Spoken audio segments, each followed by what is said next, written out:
Hi there. Today I'm reviewing The Woman in the Window, a murder mystery that just came out on Netflix. The Woman in the Window is the story of an agoraphobic woman who befriends a neighbor across the street from her New York City condo, only to see her own life turned upside down when her neighbor disappears and she suspects foul play. This movie is adapted from a novel of the same name that topped the New York Times bestsellers list for a number of weeks.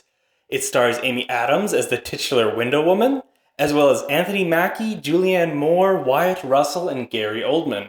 The fact that this has that incredible cast and is based on a well-received book makes Woman in the Window seem like it should be a promising movie.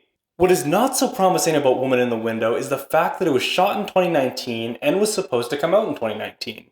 However, much like New Mutants before it, after this movie was shown to test audiences and had negative feedback, the studio reshot the movie, delayed it 3 total times, cancelled its theatrical release, and ultimately dumped it onto Netflix.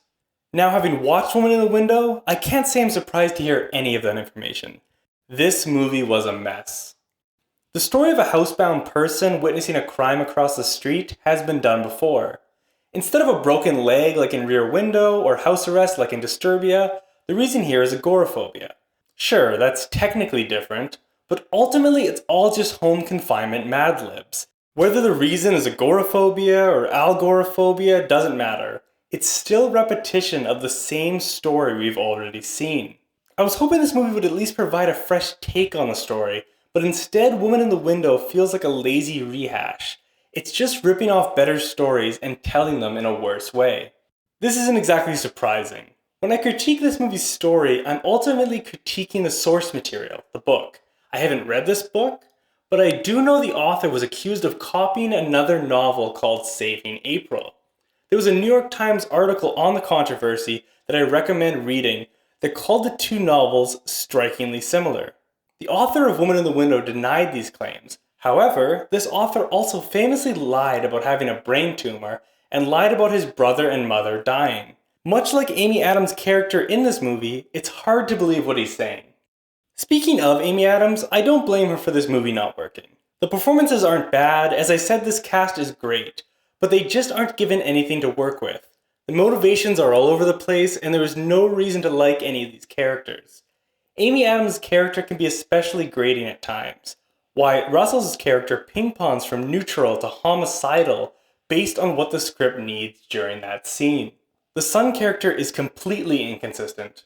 This movie just feels all over the place. It really feels like a movie that was reshot, with ADR and title cards to explain what's going on, and strange Frankenstein scenes throughout.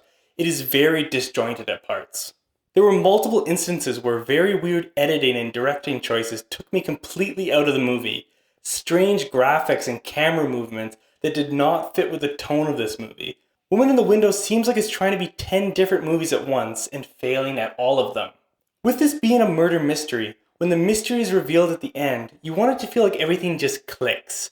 When a mystery is done right and the final puzzle piece is laid down, as an audience, a feeling of euphoria washes over you. All your questions are answered. You start thinking back, seeing earlier scenes in a new light, discussing it with your friends as you leave the theater. The ending just feels right internally. It is an incredibly satisfying feeling when done correctly. Woman in the Window didn't give me that feeling, it just gave me blue balls. I found the ending to be totally unsatisfying.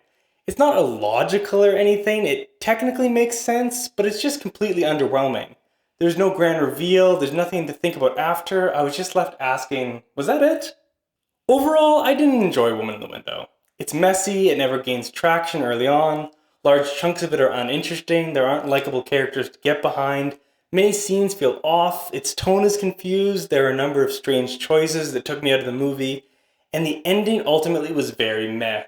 I wouldn't recommend this to anyone. If you like the idea of the premise, just go watch Rear Window, Disturbia, Fright Night, or Enchanted.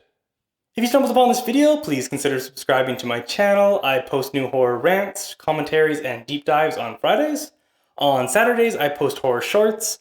As well, on Mondays, I post quick 1-minute recommendations for horror movies available to watch on Shudder, Netflix, and Amazon Prime.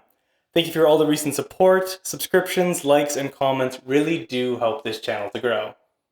Thank you for watching. I'll see you in the next video.